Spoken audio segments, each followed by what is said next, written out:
take it away. Thank you.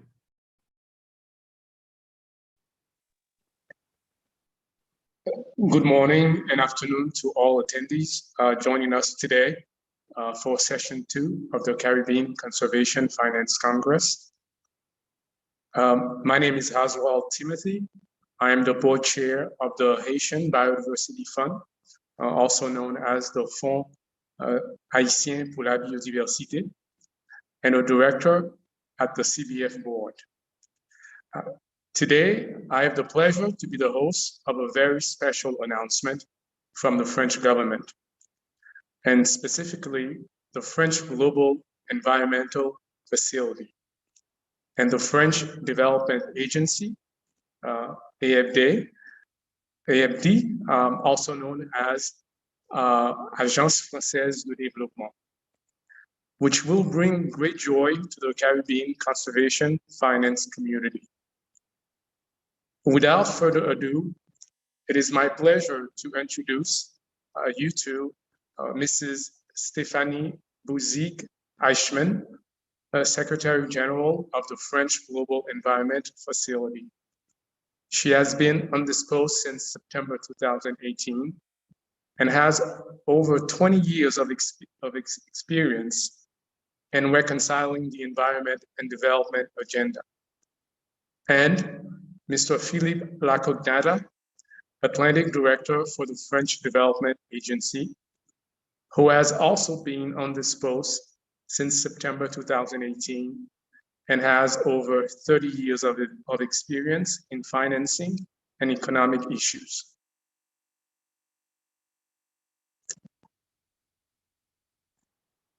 Mrs. Stéphanie Bouziges-Eschmann, you're welcome to. Good morning, thank you. Good morning, good afternoon, good evening to everybody. Thank you very much to the CBF team for this organization. I'm very pleased, very happy to be with you today, even virtually from Paris.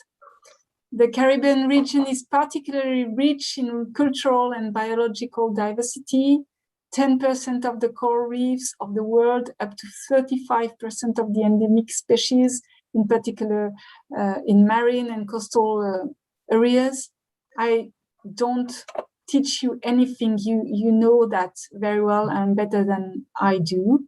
But that's why it is a pleasure for the FFEM to be part of the CRAB project with a financing of 2 million euros along with AFD.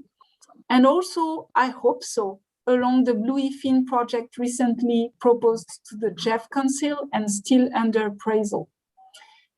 So I'm representing the French Facility for Global Environment, the Fonds Français pour l'Environnement Mondial, the FFEM. And in the past, the FFEM has been supporting through grants quite a number of conservation projects in this region, including at country level, such as our past collaboration with St. Lucia, or more recently at regional level. FFEM has also been supporting innovative finance for conservation for a long time, in particular through conservation trust funds, such as the Marfund First, or through their networks, in particular with Red Lac and the African Network CAFE.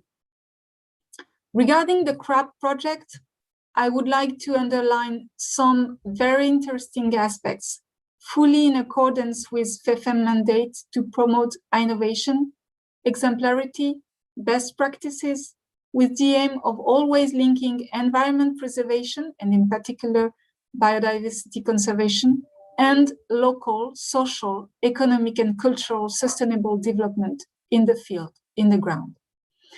First, CRAB is a regional initiative. Biodiversity conservation initiatives must be handled in a cooperative approach transnationally.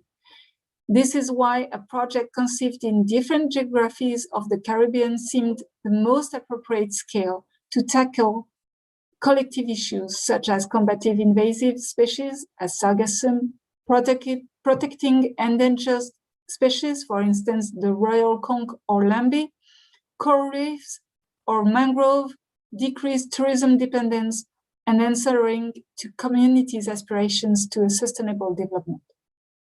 Second, CRAB is based on a multi-stakeholders approach, which is important to make sure that the different actors of the conservation at the local level in specific areas can meet political or regional actors, such as the OECS, as well as financing ones like the architecture members.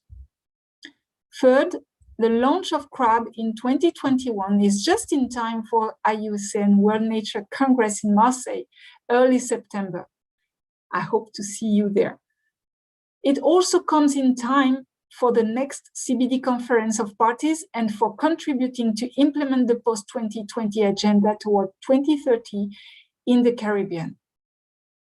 Last but not least, CRAB is starting as the COVID pandemic has long for almost a year and a half, leaving the nature conservation sector seriously damaged by the brutal stop of the tourism worldwide, and in the Caribbean in particular, of course. This is also an opportunity to build back better, as we hear a lot. I'm not so sure of this wording, build back better. I'm not so sure I like it, but I'm sure of the idea that we can build all together a new approach of sustainable development locally with more resilience for the ecosystems and for people. So I wish all the best to the CRAB project. And again, thank you for inviting me today and talk with you. Thank you.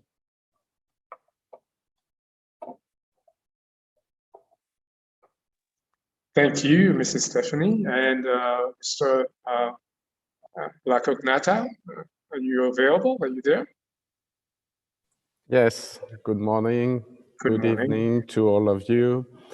It's a pleasure. Thank you, Mr. Chairman. I would like to reiterate my thanks to the CBF for inviting me to their annual week. I am Philippe La Cognata. I am the regional director for the Atlantic region at the Agence Française de Développement, based in Fort-de-France, Martinique. The region covered by the group is a diverse geographic area with 16 territories broken into 4 sub-regions: the Greater Antilles, the Lesser Antilles, the Guyana Highlands, and the Saint-Pierre-et-Miquelon. It is a pleasure for me, the audience from Paris, France, where I am attending the AFD Summer Week. Marine and coastal ecosystems, dunes, lagoons, coral reefs, mangroves are the first victims of climate variations in the region. Preserving these ecosystems is essential in controlling the effects of climate change and maintaining natural protection for infrastructure and citizens faced with climate hazards. Enhancement of adaptation measures based on ecosystems through conservation and restoration or nature-based solutions is therefore a central subject of reflection and has proactively resulted in the support funded by AFD. In 2020, AFD committed a total of 465 million euros to finance 67 new projects in the Caribbean region, among which our 2 first biodiversity projects. The first one is a contribution of 2 million euros to finance the CRAB project, a 5-year institutional support along with the FFEM, the KfW and the CBF. CRAB stands for Caribbean Region Architecture for Biodiversity. This project aims at supporting CBF funding missions to enable and maintain sustainable financing for biodiversity conservation in the Caribbean. Another main objective of this project is to set up a platform to discuss regional biodiversity matters, because ecology has no frontier and no specific language. Last but not least, the CRAB project intends to foster initiatives for the development of communities through ecosystem-based solutions and the emerging concept of blue bio trade focused on marine-based products and services. The second project is a contribution of 11 million euros to support the launching of the Fonds Haitien pour la Biodiversité, the National and Independent Conservation Trust Fund for Haiti, member of the regional architecture through the CBF. I would like to take this opportunity to congratulate Mr. Timothée, our chair today, for fulfilling the very challenging responsibilities of board director as the trust fund is being launched. I would also like to salute the considerable efforts made by my AFD colleagues based in Haiti for having supported this very promising project from the beginning, despite the uncertain national context. I am very honored to collaborate on this crop project with Stéphanie Bouziges-Eschmann from FFEM, who has already presented the multiple ecological benefits of CRAB, the OCS, which will be our main partner on blue bio trade development in the region, and of course the KFW and the architecture members. I am hoping for a lot of success for the architecture of the future, in the future, as well for both the CRAB and FHB projects. Thank you very much. Thank you very, very much, Mrs. Bouziges-Eschmann and Mr. Cognata for sharing with us and the audience these great news at the Caribbean Biodiversity Fund and Fonds Haitien pour la Biodiversité. We thank you for the trust deposited in our institutions to carry out these projects. I'm sure the implementation of these initiatives will extremely be successful, and you and the French government support will be essential for ensuring in the years to come a sustainable financing pathway for the Caribbean environment. I would like now to turn over to Danellia Aitcheson, the fund manager of the National Conservation Trust Fund of Jamaica, who will take us to the next segment of the session and moderate the panel. SIDS 2030 Agenda for Sustainable Development and Resources Mobilization. Thank you. Danellia? Thanks, Timothée, for that introduction. Welcome again to this morning's session. This is the second session of the inaugural Caribbean Conservation Finance Congress, and I am Danellia Aitcheson. As you heard before, I am the I'm the fund manager at the National Conservation Trust Fund of Jamaica, and I will be moderating this session.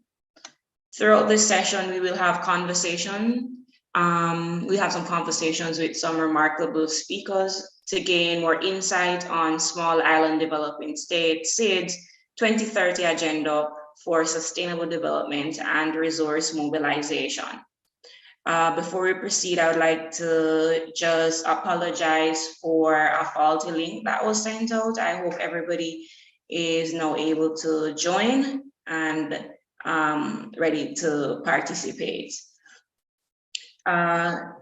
Also, I would like to advise participants that mics will be muted and cameras should be off, and this session will also be recorded. There will also be a 10-minute Q&A at the end of this session, at the end of the dialogue with the speakers. And I ask that you type your questions in the chat, and please do so indicating your name and country and who is the question is addressed to. So let's get started. In this session, our panelists who are representing institutions working on resource mobilization within and outside of the Caribbean, they will be analyzing the resource mobilization needs for small island developing states and in particular our Caribbean region. This session will be providing insights on how we will be mobilizing the necessary resources so that we can achieve our 2030 agenda for sustainable development. As you know, this session will be of particular interest to me. I work at our Conservation Trust Fund, which is an innovative tool for mobilizing sustainable resources for conservation. We know that there's a need for integrated national and regional financing frameworks so that we can leverage the full potential of all our financial flows, which may be private and public sector, so that we can have sustainable development. So we have created these SDG targets, but the real challenge is really turning these goals into operational commitments. These commitments will require formulated concrete actions, as commitments alone will not generate change. As you can realize, we have a lot of plans, policies, but they still need to be actions that are taken.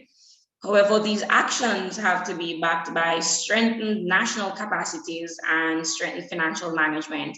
And we're so excited to hear from some of our experts on how this can be done and how this will be possible for SIDS. I'll now take this opportunity to introduce our speakers. And I'll ask speakers to unmute and have their cameras live. We have Safiya Sawney, who is currently the Caribbean Policy Lead for Ocean Unite. Safiya has been a lead ocean and climate policy advisor to the UN and to Blue Growth for Blue Innovation Institute and the Blue Network.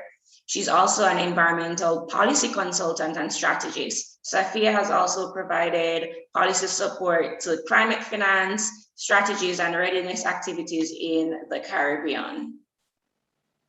We also have Celeste, who is the CEO and Executive Director for Hawaii Local 2030 Hub and Hawaii Green Growth. She has over 20 years of experience working in economic, environment, energy, and international development policy. She was also previously Director for Environment and Climate Change in the White House, where she played an integral role in shaping climate and energy policies, including the Sustainable Development Goals. And we also have Floris Vermeulen.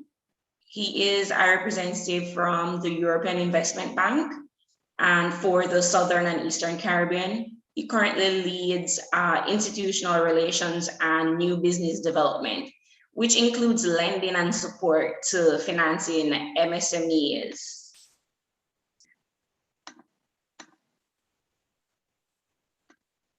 I'm looking if the minister is here. Not yet.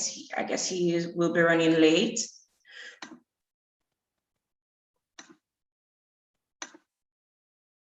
So I will now head to the panel conversation with our speakers and just asking them to just quickly introduce themselves.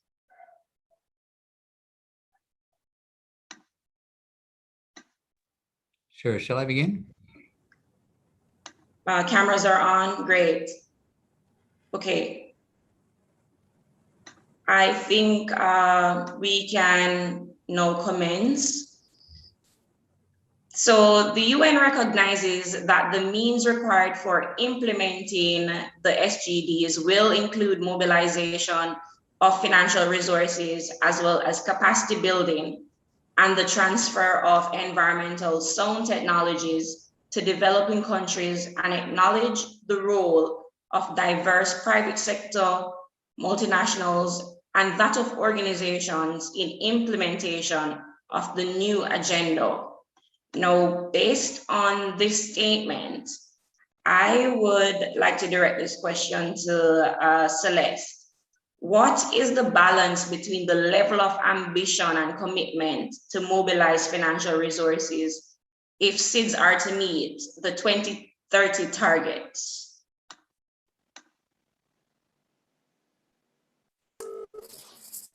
Aloha, Danellia, thank you so much for having me here today. You know, I just also want to acknowledge all of the very exciting announcements that we heard. Sorry, just one second here. It's quite early in Hawaii, and yet it's business as usual here.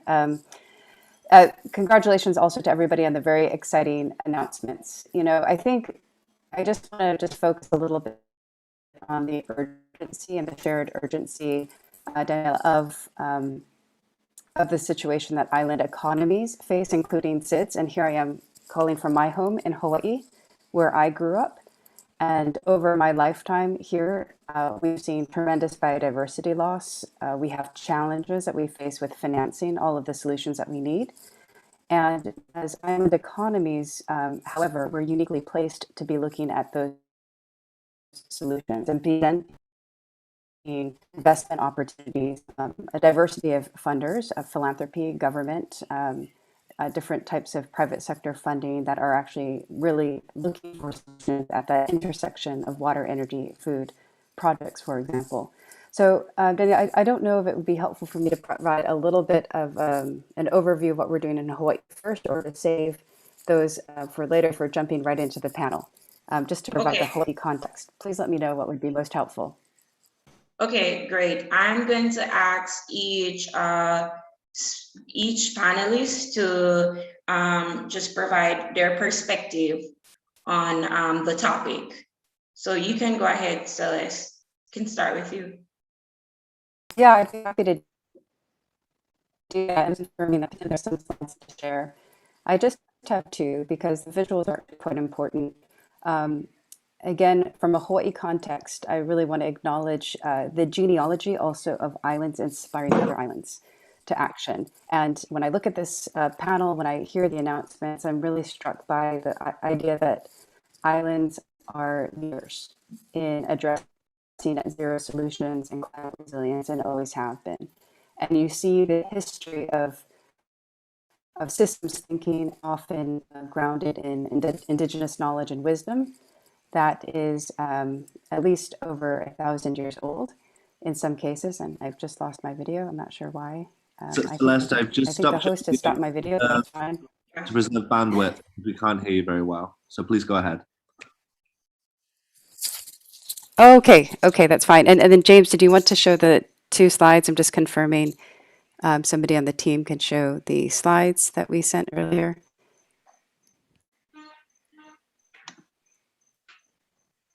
Yes, wonderful. Okay, so just by way of background, and I'll do this very briefly, but I want to say that in Hawaii, we have the Aloha Plus Challenge, and it is our locally and culturally appropriate and statewide approach to achieve the SDGs. You noted in my introduction as a former U.S. Official working in the Biden and Obama White House, I was involved in the early negotiations of the SDGs. I think it's a platform that islands emerge as natural leaders to help the rest of the world think about solutions for how we're going to achieve these goals within this decade of action. And I'd like to note that the SDGs, as we all know, are what we call moonshot goals. We know that we need to achieve them. We don't always know directly how we're going to get there. And so what Hawaii did is, inspired by Micronesian leaders and the Micronesia Challenge, which then inspired the Caribbean Challenge, and subsequently inspired the Aloha Plus Challenge, Hawaii launched in 2014, 1 year prior to the UN SDGs being agreed officially, the Aloha Plus Challenge. And this is our statewide commitment. And the key thing is this locally and culturally appropriate approach that is driven through community driven goals and metrics and indicators. It really, this dashboard here actually captures the aspirations of the community, because our organization, Hawaii Green Growth, over a period of 3 years, engaged stakeholders across government, private sector, civil society, across every single goal to determine what matters to the community. And this is now being tracked on an online dashboard. I'll put that into the chat later today. So this is just how we are balancing the need to manage our ecosystems, invest in biodiversity, look for new opportunities to capture efficiencies within a system, new investment opportunities, because very often these things are not seen in a coherent and cohesive way. And what we in Hawaii are doing is going back to our model called the Ahupua'a, or the watershed, through which a lot of the commerce took place. And we know that many other island communities have a similar construct. In Japan, it's the Satoyama. So what we're doing now, if you go to the next slide, is we've launched, and I should note that Hawaii Green Growth is formally a local 2030 hub. We're one of 7 hubs around the world, recognized by the United Nations as part of the Local 2030 initiative. The Local 2030 initiative, launched by Deputy Secretary General Mina Mohammed, recognizes that any action on the SDGs needs to happen at the local level, that the rubber hits the road at the local level, and therefore we need these local solutions. Because Hawaii's model is a community-driven model, one that is cross-sectoral, we were asked to become a Local 2030 hub, and we are also serving as the co-secretariat to the Local 2030 Islands Network in partnership with the Global Island Partnership, GLISPA, that many of you might be familiar with, and I'm delighted to serve on their board. The 4 principles of the Local 2030 Islands Network reflect this philosophy, that in order to have successful SDG implementation at the local level, we need 4 key elements. We need political leadership, long-term political leadership, and we've seen that throughout the island network and economies consistently. But equally important, and I'm going to emphasize this because Hawaii Green Growth itself is a public-private partnership, you need the public-private partnership to carry the political commitment forward beyond short-term political cycles. So I'll make the statement that resilience and climate change, addressing these issues, it's a long-term value proposition, often out of sync with shorter-term political cycles. The public-private partnership keeps the commitment going forward. In Hawaii, for example, our Aloha Plus Challenge, our SDG framework, has now moved beyond 2 governors and 6 of our mayors, and it's a collective commitment. And third, we need to be able to track our progress. We can't know where we're going unless we know where we've come from. Thus, in Hawaii's case, we track our progress on an online dashboard, and we're working with our Local 2030 Island Network partners to establish their own dashboards with metrics that are community-driven. I'm going to put your attention to Guam and Guam Green Growth that recently launched their own dashboard. And finally, we look for concrete action. And I look forward to getting more into that 4th aspect in the discussion. I wanted to keep this brief. Huge opportunities for investing in SIDS, in island economies, and I think islands coming together are stronger together. The Local 2030 Islands Network was recently, during the Biden Climate Summit, or the Climate Summit that took place in April, the U.S. Department of State and the U.S. government announced support for the Local 2030 Islands Network, both to support the Secretariat, but also our Department of Energy labs, NREL, NOAA, and USAID. And the reason, and this is also significant, that the U.S. made this announcement is because Secretary Spec Carey was acknowledging that to put their best foot forward, for the United States to put their best foot forward, is to put their islands forward. And that's why Hawaii, as the host to the hub, and Guam and Puerto Rico and others are looking forward to working with our other island economy partners today. So with that, I can stop my slides and hopefully look forward to the conversation. Thank you. Aloha. Great, thanks, Celeste. And something really stood out in your second slide when you mentioned scaling of public-private partnerships, and it goes back to this morning session when we're encouraged that donors, stakeholders need to take risk, and so we can scale. I'm going to ask Safiya to provide a Caribbean perspective on the new 2030 targets that are being proposed and the role the Caribbean islands as champions can play in achieving these targets. Thank you so much, Danellia. And thank you to the organizers for allowing me to be part of this really important event. The marine ecosystem of the wider Caribbean alone is home to over 16,000 species, including 10% of the world's coral reefs, 5.9 million square kilometers of large marine ecosystems, 33 species of marine mammals, and 83 species of sharks and rays, cementing the region as one of the most diverse ecosystems on the planet. This marine natural capital of the wider Caribbean underpins the vibrant culture, economy, and future development of the region. Nature, particularly blue assets, anchors the socioeconomic potential of the Caribbean. Valued in 2016 at around 407 million US by the World Bank, the Caribbean is heavily dependent on travel and tourism sector. In 2019, Caribbean destinations accounted for 32 million international tourists, a 4.4% increase over 2018 numbers. In addition to the travel and tourism sector, the fisheries sector accounts for over 400 million US worth of exports annually. The impact of COVID in 2020 caused a decline of 65.5% of international tourist arrivals, which, as you can imagine, has had significant economic impacts across the region. Those impacts are still currently being assessed. Over the years, we have seen efforts by Caribbean governments and regional groups to support ambitious approaches to marine conservation and management.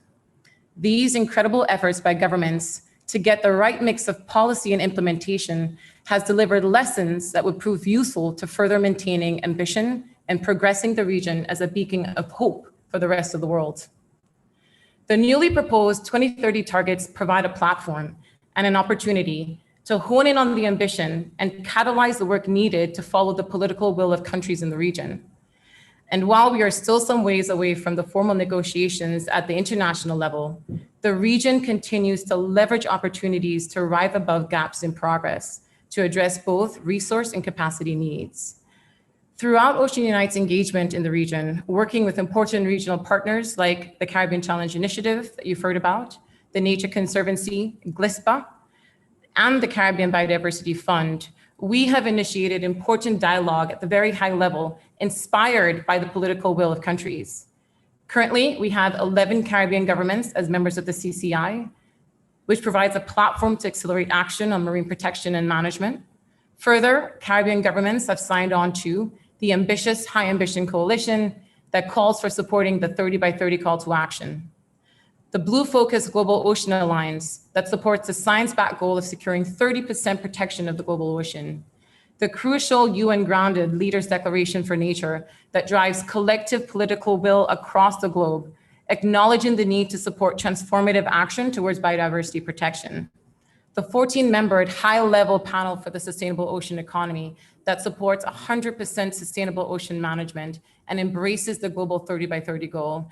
And finally, the Commonwealth Blue Charter, an ocean-focused platform that encourages dialogue across Commonwealth countries to drive both political will and action towards the achievement of a blue future.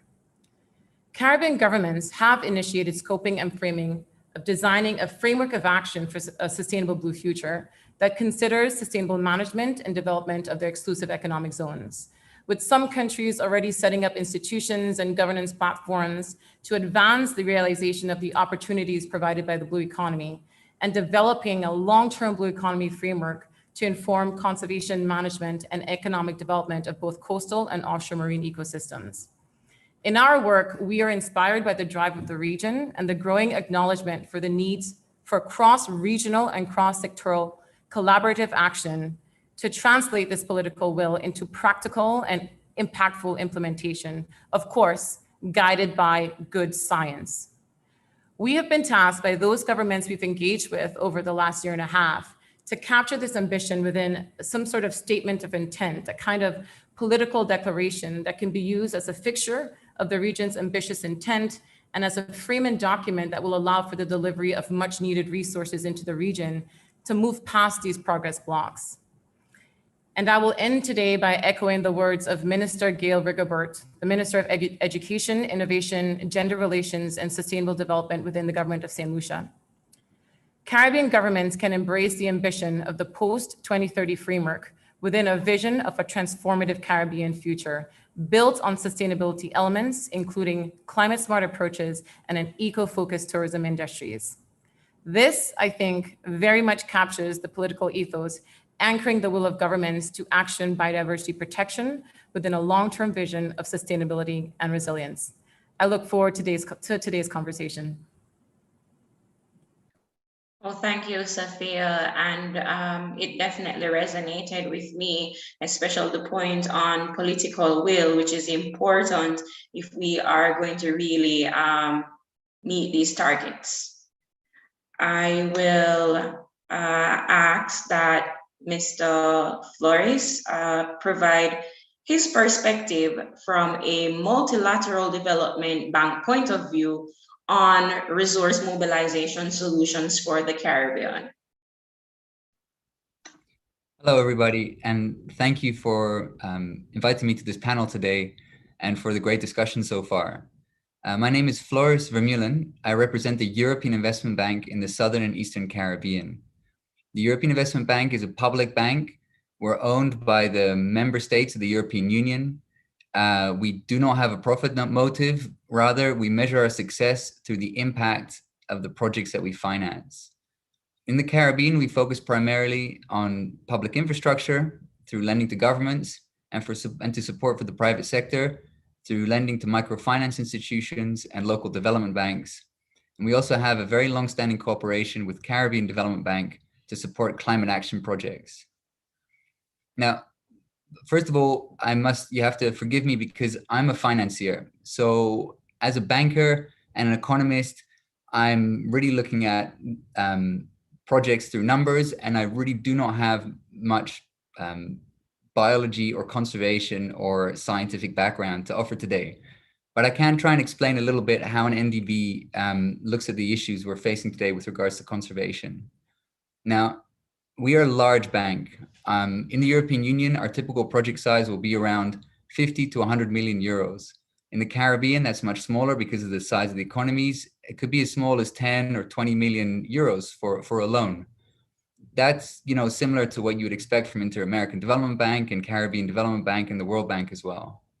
Now, that kind of financing is obviously completely out of proportion with regards to the kind of local solutions that we need for conservation, as already pointed out by Celeste and the other panelists.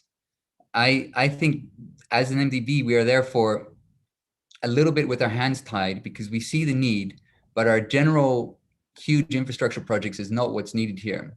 But that doesn't mean that we haven't, given up and looked for innovative solutions. Together with Agence Française de Développement, my colleagues today that are also on the panel, and KfW, the German Development Bank, the EIB has committed to mobilizing 2 billion euros for clean oceans over the next few years. How are we going to do that?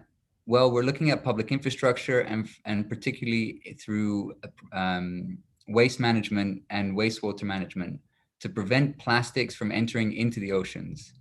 So this is one way where our big project scope can actually match with the conservation objectives that we're discussing today. The other way that we can help is through, for instance, our investment in the Sustainable Ocean Fund.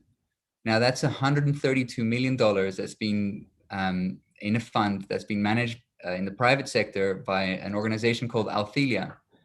They also have investments from Inter-American Development Bank, I believe from KfW has contributed significantly, FMO, the Dutch Development Bank, and the support from USAID.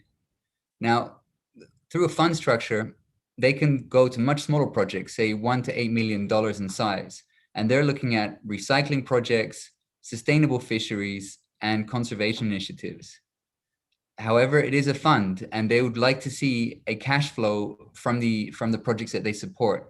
And this is here where we got to this nexus between the public policy goals and the private sector, where we need to find those projects which can generate a revenue stream, which means they can be financed through private initiatives like the Sustainable Ocean Fund to be able to reach the conservation objectives.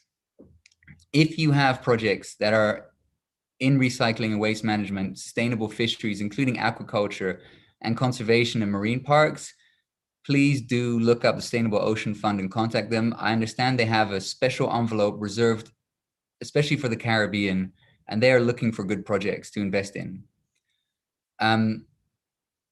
Another organization that we've come across is called OneSkip. Again, this is a fully private sector initiative, and they work with local fisheries, particularly the artisanal fisheries that traditionally maybe have caught the fish, but have not had the capacity to process that and get the value added for the local economy and the job creation that can offer, rather sending the fish abroad. And what they do is they work with local fishermen to create the loining facilities and processing facilities, whilst also introducing sustainable fishing practices. So you get this beautiful balance between creating jobs and creating opportunities for the local fishermen, whilst also protecting the environment and securing that natural resource for generations to come. I also want to mention Blue Finance. Blue Finance is creating marine parks around the world, and to try and combat the issue of paper parks, whereby nice declarations are made, but the marine parks are not actually enforced, they're looking to set up revenue generating marine parks. That is, as has been successfully implemented in so many places, for instance, also in Bonaire, you create the marine park, the biodiversity comes back, you get more fish, and then you charge people a nominal fee, could be $2, $5, $10, or a little more if it's a really spectacular reef system, to go diving and snorkeling in those areas. Now, that means that you're not relying on, those strained public treasuries to pay for people to enforce and monitor these marine protected areas. You're actually creating a revenue stream locally to hire the marine and biologists, and to retrain fishermen, and to create new tourism experiences to really, so many people come to the Caribbean effectively for the sea, but to also introduce them what's happening below the surface of the water and all that rich ecology that's to be found there. So these are some of the initiatives I've come across and that the European Investment Bank is supporting. I'm learning about the Caribbean Biodiversity Fund now, and I hope there's also opportunities to partner on that going forwards. Now, from my perspective, I often feel I'm chomping at the bit to try and get more progress on these critical issues of conservation.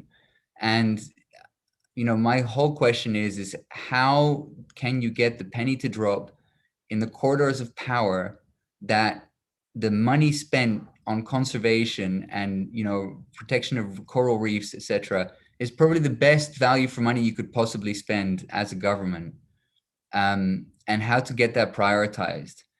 As a bank, as an international bank, I know it would be very useful for me if someone had those numbers to say, you're talking about coastal defenses because of the risks of hurricanes and storm surge, but you can spend this much less on the reef and have the same result. Those are the kind of numbers that we can also present to government in our discussions, and highlight how nature-based solutions offer very cost-effective way forward, plus generating all the revenues related to tourism and the local economy in the process. I just want to mention to close that the CEO of TNC this morning mentioned the issue of taking more risk. And as a development partner, I also feel responsibility for that. We need to ensure very high project quality in everything we do. We're a public bank, and we're using taxpayers' money to fund these initiatives. But that also means that we have a lot of people in our headquarters that are trying to identify what could be the risks and what could go wrong. And I think, if I can speak on behalf of the whole development community, I do think there is a responsibility on us to take more risk and to try new things and accept that things won't always work, but still identify those initiatives that have promise and try and put some money behind them. Unfortunately, I don't think as development partners, we are going to change very quickly because of the reasons I explained, that we're public institutions. But we need to try and bridge that gap to try and get the vast amounts of money that is available in principle for conservation and climate adaptation, and bring it down to the local level and make it available for those organizations that need it. I've mentioned a few initiatives today, and I hope there'll be many more in the future. Thanks very much.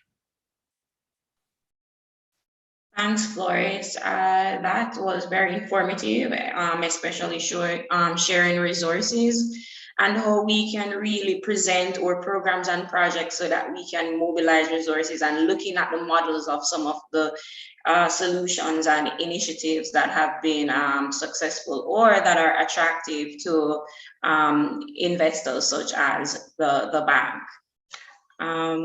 I will just move straight into the discussions. Time is of essence. And I actually want to direct this question to Safiya, and also participants. You can place your questions. You can start submitting your questions in the Q&A. Safiya, question. Do you think that the balance between the level of ambition and the commitment to mobilize the financial resources, is it too ambitious, considering that we have the year that we have had and the impact of COVID on many economies, especially in the Caribbean? Great, thank you for that question, Danellia. I think this question really gets to the meat of the issue, right? So for those who have worked in the region, we know that what is really apparent in engaging with governments, especially those organizations that are responsible for getting the work done, is that it's really unrealistic to propose new targets without some sort of financial mechanism to support means of implementation is discussed. We know that the science-based targets are important, but a lot of what we've run into in the region is a pushback. I mean, there's a lot of ambition. We know governments are keen, but there's this sort of a pushback on, is this actually practical? And so in addition to the international dialogue around being able to capture that ambition, I think there needs to be this parallel conversation on financing mechanisms, especially around, a lot of countries will talk about, we're being excluded from access because of our income categorization. How are we able to move beyond that, especially when we're in a region that experiences economic shocks from natural disasters? How are we able to capture that and ensure that we meet these ambitious targets? So I think, if I were to say anything that's sort of key, is to have this parallel dialogue on financing, ways that we can unlock financing, bring additional perspectives into the conversation on how to create these innovative financing models that can last through the long term and that's sustainable and accessible. Okay, thanks for that. Floris, I would like to ask the question of what is, from your perspective, what is a key action for SIDS to leverage additional resources to address the societal challenges of biodiversity conservation and climate change? Like, what key action do you think we need to take? Sure, thanks for that question. It's a subject close to my heart, and please take this from someone. It sounds like advice, and I know it's very easy to say this from the outside. So, take it. I accept that, if someone says, but you have no idea how complicated it already is, I fully accept that. So this might be an oversimplified response. As I mentioned, the international community has its standards and requirements, and we need to ensure project quality and transparency and, value for money for the citizens of the countries that we're supporting. We also noticed that, especially in the context of SIDS, that governments are quite resource constrained. There's only so many people that are environmental experts or scientists or marine biologists that work for the government and can tackle and prepare projects up to these required standards. And that creates a bottleneck.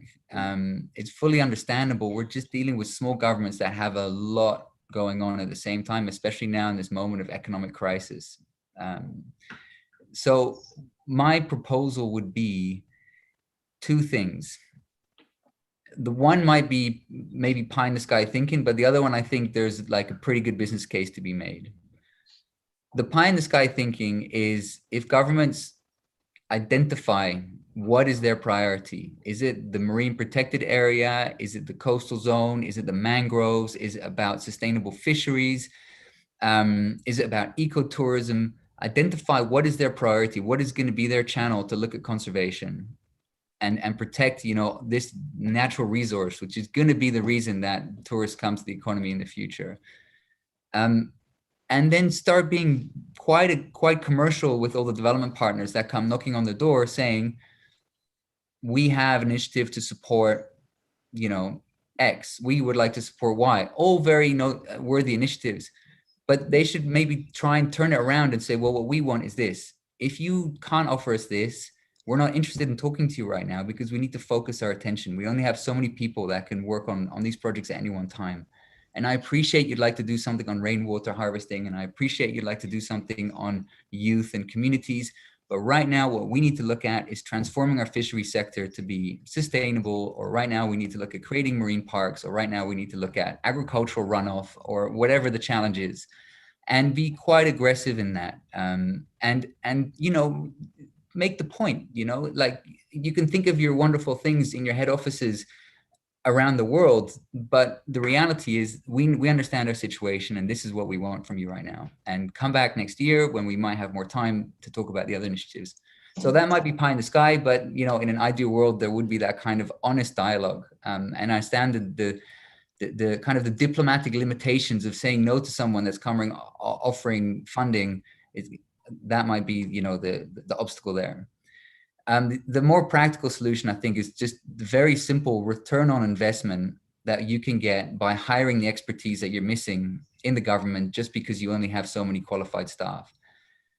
We hear so many initiatives about adaptation fund, the EU Caribbean Investment Facility. We have grants from the Green Climate Fund. There's many foundations out there that want to support conservation that I'm not even aware of, but I hear about them on occasion and they sound very promising.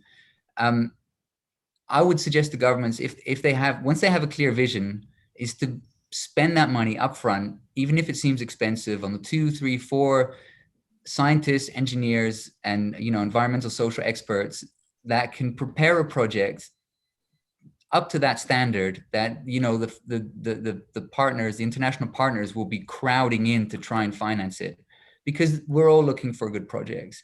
Now, why is that an interesting return on investment? Because I think if you could spend $1 million on that kind of expertise over a 2-year period, it sounds like a lot, but that could bring you 5, 10, 20 million in grants from these international communities.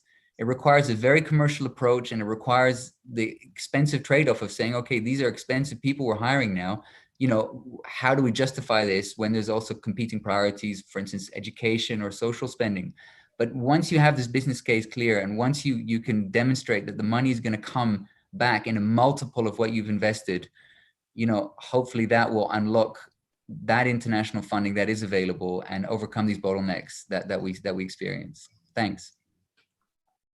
Thanks for that insight, Floris. I do agree that sometimes our efforts are so dispersed that, you know, it's hard to effectively manage or to even monitor. So thank you for sharing that perspective. I have a question that's going to be addressed to Celeste. Which are the main issues to address institutional capacity to accelerate the achievement of goals through transparency and accountability?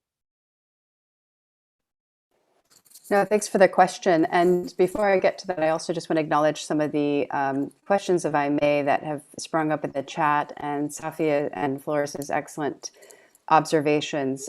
Just before I forget, but you know, I think this goes back to why I'm so excited to be on this panel with islanders and those that are islanders in spirit from across the world, because it's truly islands coming together. And that was one of the questions that were in the chat, how islands can come together in a real peer-to-peer way of islands, not as victims, but as leading this conversation. Again, as somebody who grew up in an island, and this goes to our youth, that are so well positioned to be leading on these solutions, looking at ways of looking at finance and projects that can emerge, because you inherently understand that what happens in your upper watershed affects your coral reef and everything in between.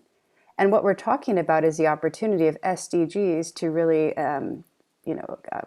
catalyze additional financing to support the local needs and desires and aspirations of the community, and how we connect those dots, right? So if you look at an island context, there's a lot of discussion these days about a circular economy, but a circular economy is inherently an island economy. And so really just bringing that home, that islands are very equipped, despite challenges, to look at these solutions that are inherently at times about trade-offs. And those trade-offs are what emerge from the intersection of the SDGs, which could be perceived as a challenge, but again, also as an opportunity. Because of limited land resources, because of institutional capacity, because in Hawaii's case, for example, we have a goal to double local food production for food security. We've seen COVID disruption completely decimate our tourism economy. And in the United States, we went from having the lowest unemployment rate in the United States to having the highest unemployment rate practically overnight because of our dependence on the tourism economy, and which has prompted additional innovation to hear about ways that we can transform our tourism economy to really meet those needs and to generate revenue that is also helping to preserve our pristine and important natural resources. So it's looking at, we also have housing needs for our community. You look at natural resource management. So if you look at these goals that might be potentially clashing with each other, again, there emerges the opportunity. So really emphasizing the ridge to reef approaches that we should be evaluating. To Floris's point too, you know, as somebody who spent a large part of my career at the multilateral level, working on high level commitments and negotiations, to come home and to be able to work with the local community and again connect those dots, because that's what we need to be doing. That's what I'm hearing on this panel. The need to talk to people who actually have the best idea of what they need to develop their community in the right way, but we need those partnerships, because Floris needs to know where to plug in for this conversation, that the people that have been working on this project for either 20 years, 100 years, building on 1,000 years of systems thinking and indigenous knowledge and wisdom in many cases.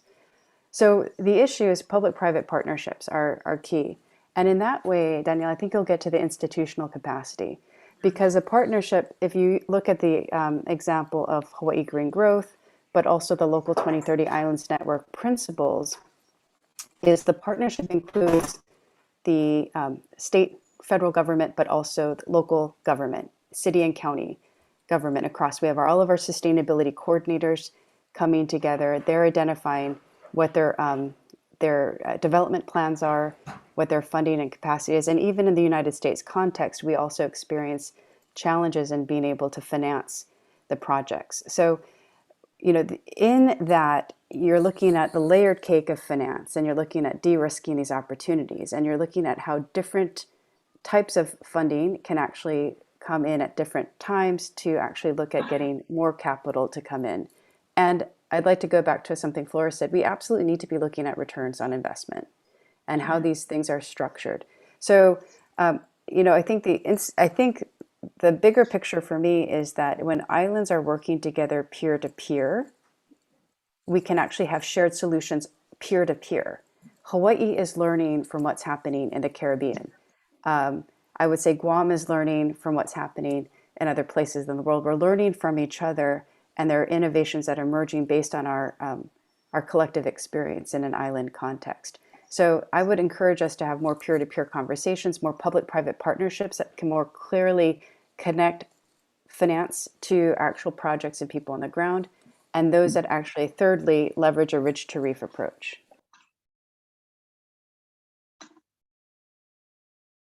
Thanks for that response, Celeste.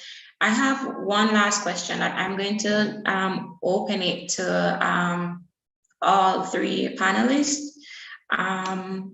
What are the key course of actions to establish an adequate, cost-effective institutional framework to achieve these 2030 targets? So I'll just repeat, what are the key course of actions to establish an adequate, cost-effective institutional framework to achieve the 2030 targets? So I can jump in there if you like. Go ahead. It mentioned a cost-effective institutional framework. I mean, Safiya has been mentioned a lot of these fantastic international platforms and commitments that have been made. And Celeste has also mentioned the necessity to bring that down to the local level and capture that local knowledge to where the money really needs to be spent and how it needs to be spent. One approach is what the EU is doing actually is to actually work towards more performance-based approach. So as opposed to uniformly trying to spread money across everywhere, start with a little bit of money everywhere and then see where you get the traction and see the kind of impact and results you're having. And then based on that, start leveraging that and putting more money behind those initiatives that are getting traction. I think that's a way to streamline the use of everyone's time effectively, right? In the end, we have so many people that are available to only work on so many initiatives. And if you can actually focus that money on those initiatives that are getting traction and making progress, well, hopefully then that will create that kind of, snowball effect in those areas that can also then spread to the other areas further down the line, but at least you'll be getting somewhere. The other thing is, I often wonder, we have so many brilliant people coming together, all the attendees today that are listening, all the experts that you have collected for the panels. What would happen if you were to get some sort of identify what are the 2 or 3 key things that need to change in a particular region, and then focus people's energy on that, like basically a call for volunteers amongst all the experts that are available and say, who wants to work on this? Who wants to lobby on this point? Who wants to put their expertise in on this on a rather kind of like a grassroots basis? And you'd have so many institutions involved. You'd have people from the development side, development partner side, you'd have the NGO community, you have this, the academic side, you have the local private sector. I'm sure we could achieve a lot by not maybe relying so much on the formal, international conferences with all the good speeches, but actually just really looking much more practically about what should we do this year and how can we fix that and work around that in a rather more informal way. I think there's a gray area between what we have to do formally because of the institutions we work for and the organizations and our own passion to achieve the objectives of everything we talk about. And that gray area is where we use our network and contacts to discuss things and try and come up with really practical ways to move the needle. If it's on fisheries legislation, if it's on a marine protected area, if it's about a regional initiative that needs to be passed, or if it's about finding an expert on a particular subject, like a particular organization might need, some sort of expertise just for a few weeks. Anyway, those are my ideas. Thanks very much. Great. Panelists, we are running against the time. So actually I have questions in the Q&A specific for Celeste and Safiya. I will just go ahead with the first question from Stacy. And Stacy's question, I noticed for Safiya, I notice your emphasis on the role of governments, but could there be a possibility of emphasizing a more bottom-up approach and the bridge and gap between NGOs and governments?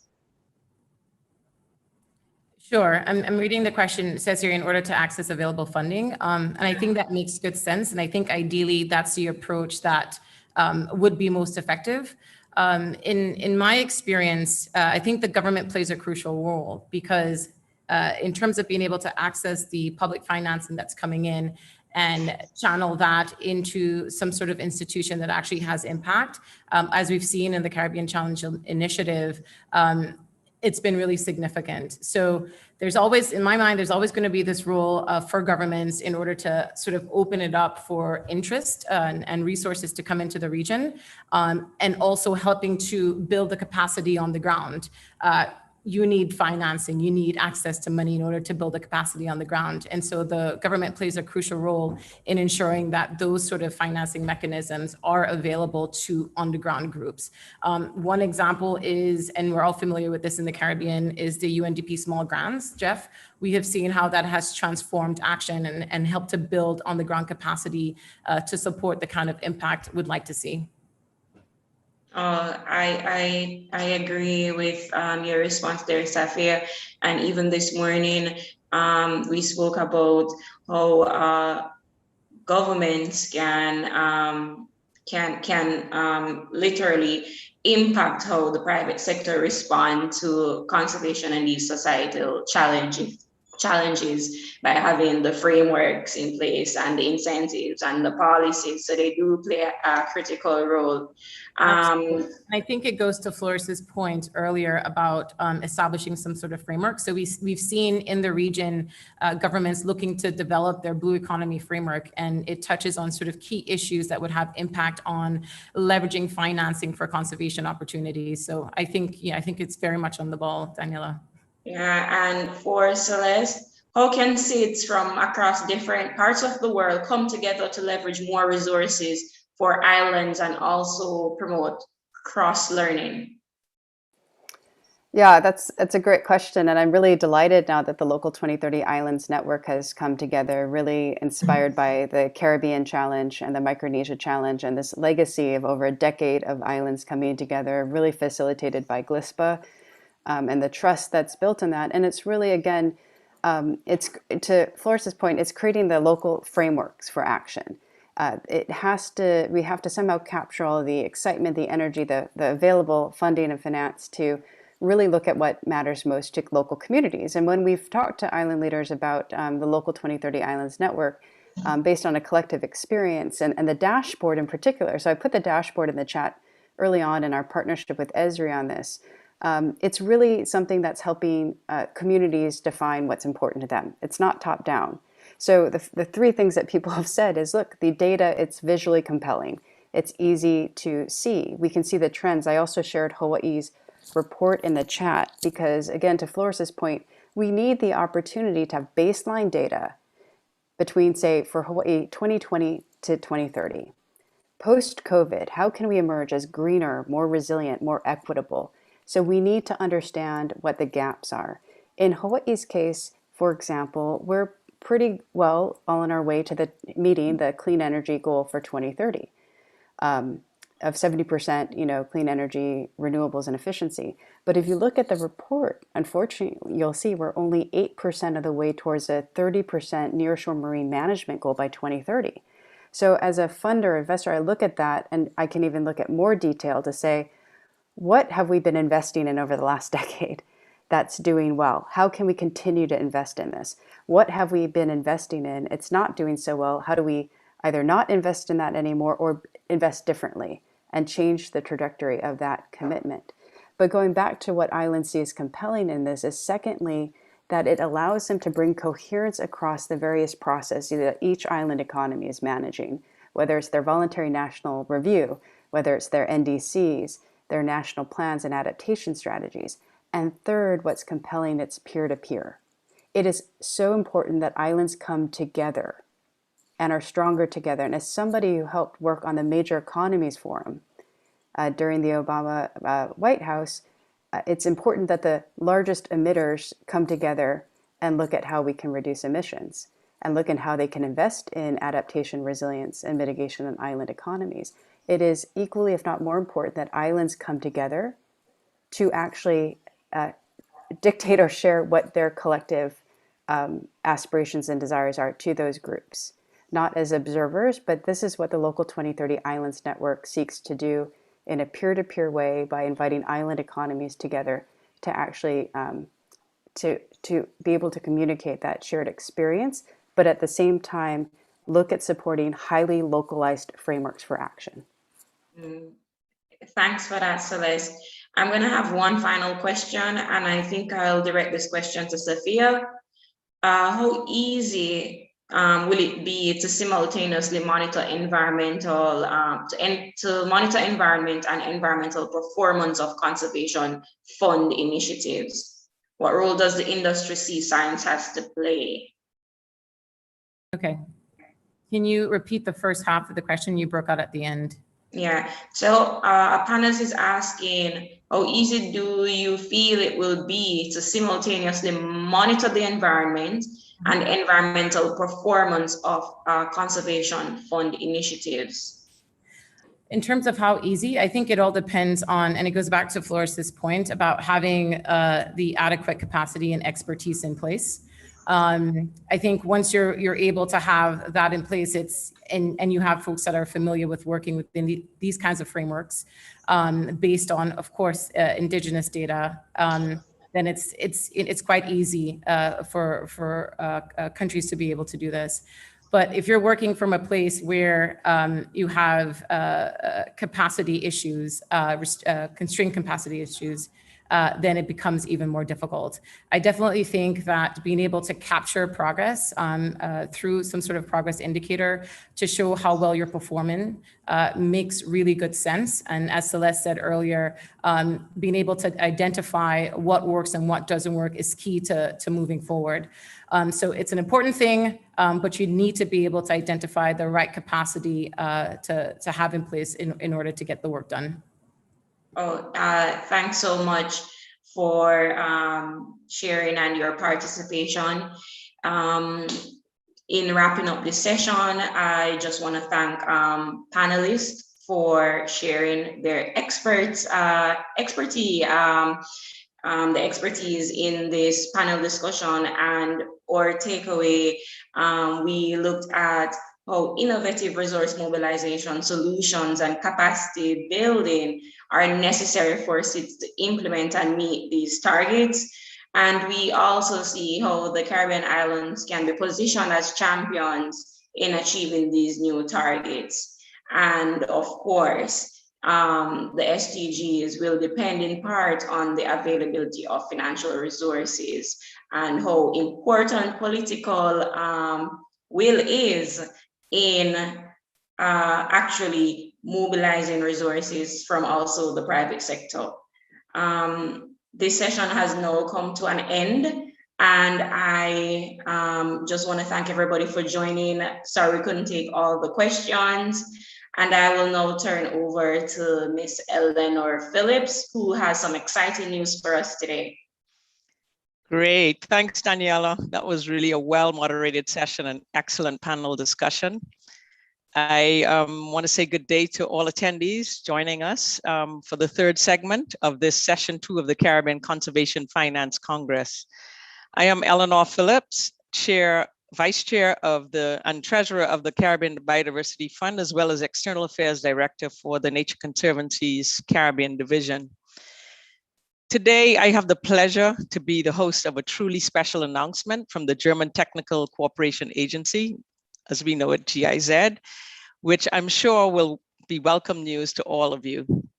It is my pleasure to introduce to you Dr. Volker Hamann, Manager at GIZ's St. Lucia office. Dr. Hamann is the Manager for Projects for GIZ in the St. Lucia office and has been part of GIZ since 2008. He has extensive experience in linking marine environment protection actions with income generation approaches. Under his lead in St. Lucia, GIZ is focusing on linking marine protection to income generation opportunities for youth primarily in communities adjacent to marine protected areas. So without further ado, Dr. Hamann, it's my pleasure to hand over this virtual mic to you. Yes, thank you very much, Eleanor. I would like to share a presentation with you. Sure. Should be visible now. Yeah, thanks to the CBF. Thank you very much for the invitation. It is a pleasure to be here today and to be able to present our project to a wider audience. And also thanks a lot to all the presenters and panelists before, because I just learned, I was happy to learn actually, that our project fits in quite well in the whole panorama of different projects and activities here in the region. The project actually started in January this year and will last until December 2023. It's a sustainable marine financing program.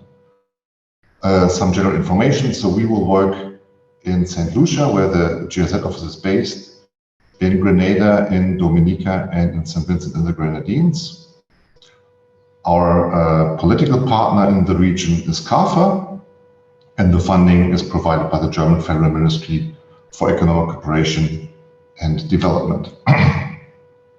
Since GIZ has been working in the region in the area of nature conservation since 2013 with the CATS1 project, which was by that time focusing on building the infrastructural capacity of marine managed areas and developing the corresponding management tools. The CATS2 project from 2017 to 2021, which is fading out these days, then focused on implementing management tools and improving climate resilience through systemic resource management.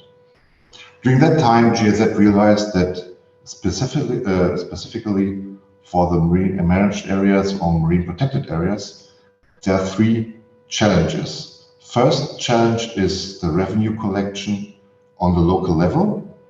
That is basically the fee collection, the collection of user fees by tourists, from the tourists. Second, the access to project funds, among others from the CBF. This is why we are here today, but I also learned that there are many other organizations that are willing to support marine protected areas and their activities. And actually, a lot of marine protected areas lack the skills and the abilities to access these funds. And the third challenge that we identified was a lack of a regional umbrella, so to say, of managing marine managed areas or marine protected areas and exchange information between them. So this is why the SMF, the Sustainable Marine Finance Project, was born, and the focus is now on laying the foundation for the successful introduction of sustainable financing mechanisms, including and focusing on capacity building. So the relevant SDGs are obviously 13 climate action, 14 life below water, and 15 life on land. Our key partners in the region are CARICOM and CAFA on the political level, then obviously the MPA management in our partner countries, the National Conservation Trust Funds as a channel of accessing additional funds, line ministries and policymakers in each of the countries, then the major stakeholders on the national level, like NGOs, the private sector. We've been talking about public-private cooperation earlier, the local communities, the regional partners, besides obviously the CBF, also the OECS, and technical partners, which could be JEF or JICA, among others. So there are three focus areas or output areas, as I just mentioned. So the first one is the fee collection, and our approach here is that management boards charge reasonable, non-discriminatory access and user fees for the marine protected areas. So this includes, besides the user fees, also a dialogue between the MPA management and the government institutions, human capacity development for the MPA management, and also of staff of related institutions, so they can build alliances, forge alliances in order to work together. And as a third point, networking with the CAMPAM and the MPA Connect networks to foster this exchange of experiences and information. The second point is the access to finance on the national level. So the approach here is that management boards of marine protected areas gain better access to finance through the National Conservation Trust Funds. And here one of the measures is to conduct trainings for the MPA staff, and also, as I said, for staff of related institutions or organizations to design qualified applications to the NCTFs and other donors in the region. And the third one is the regional enabling environment. As I said, there's a lack of a regional umbrella for managing marine protected areas. So here the approach is that effective mechanisms should be developed and implemented for administering revenue as a component of voluntary guidelines for sustainable governance of marine protected areas in the Caribbean SIDS. So one step is to update the voluntary guidelines that have already been developed in 2015, but not yet have not yet been approved by the CARICOM. And then, after updating, support the approval by CARICOM. And another thing that we will be focusing on is the support of integrated digital applications to improve financing systems. That easier access for users and easier payment methods for users, and also a more transparent way of invoicing for the marine managed areas. Thank you very much. Merci. Vielen Dank. And I should have included muchas gracias. We are looking forward to cooperate with all the partners that we have already identified. And I think during these 3 days of the conference, we will find many other institutions and organizations that we could partner with in the future. Thank you. I think we don't have time for questions. But then Thank you very Eleanor. Thank you very much, Dr. Hammond, for sharing with us this announcement on the Sustainable Marine Financing Project. I'm sure if folks have questions, they can reach out to you directly, or type them in the chat, and we can capture them for later, to address them later. Yeah, I will just type my email. Sorry to interrupt you. I will just type my email in the chat. That's fine. Go ahead. So then all questions could be directed to me through email. Perfect. Thank you so much for doing that. And it's quite exciting to see such a great commitment from GIZ for advancing sustainable financing, the sustainable finance agenda in the Caribbean region. And I'd just like to say, from both the Nature Conservancy and the CBF's point of view, we look forward to partnering and collaborating with GIZ during this implementation of the project. And we all know too well the value of partnerships, and partnerships are key for building robust and long-term financing mechanisms. So we're certain that the support provided by GIZ in partnership with the Caribbean Regional Biodiversity Project, previously announced by the French government, that will be implemented by CBF, as well as the ongoing support to sustainable finance from TNC throughout the region, and in partnership with all national conservation trust funds that are part of the Caribbean Sustainable Finance Architecture and the region's governments and civil society, we'll really be able to change the course for sustainable financing in the Caribbean. So before closing session 2, I would like to remind our audience to join us for session 3 of the Congress, which is Building Sustainable Finance Mechanisms for the Marine Environment. And that session will begin at 1:30 p.m. US Eastern Standard Time, or 2:30 p.m. Atlantic Standard Time. I'd like to say thank you to all for joining this session too, and thank you again to all the speakers during the session, and we look forward to seeing you for session 3. Thanks.